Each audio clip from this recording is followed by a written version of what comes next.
10वी-12वी नंतर इंजिनिअरिंग मध्ये डिप्लोमा करायचंय आणि लोकलच्या जीवघेण्या प्रवासाची भीती वाटतेय, तर मग सर्वोत्तम पर्याय कर्जत भिवपुरीचं यादवराव तासगावकर पॉलिटेक्निक. सुसज्ज लॅबोरेटरीज, अनुभवी शिक्षक वर्ग, भव्य ग्रंथालय, जिम, स्पोर्ट्स, सांस्कृतिक कार्यक्रम, बस फॅसिलिटीज आणि बरंच काही. AIML, computer, civil, mechanical, electrical आणि इन्फॉर्मेशन टेक्नॉलॉजी मध्ये डिप्लोमा उपलब्ध.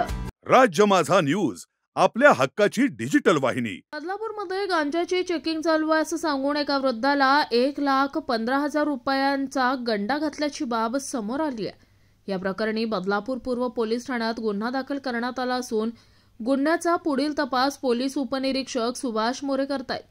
संभाजीनगर शहरातील उस्मानपूर येथे राहणारे शिवाजी कुलकर्णी गावदेवी परिसरातून त्यांच्या मुलीच्या घरी पायी चालत जात होते.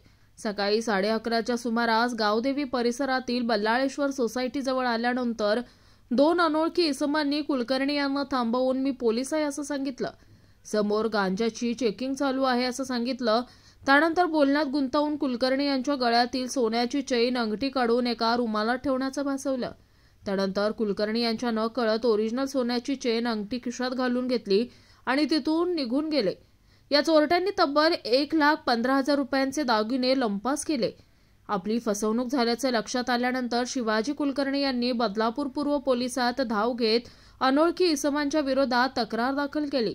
कुलकर्णी यांच्या तक्रारीवरून बदलापूर पूर्व पोलीस ठाण्यातील उपनिरीक्षक सुभाष मोरे पुढील तपास करतायत. प्रतिनिधी अजय जोशी, राज्य माझा न्यूज, बदलापूर. राज्य माझा न्यूज, आपल्या हक्काची डिजिटल वाहिनी.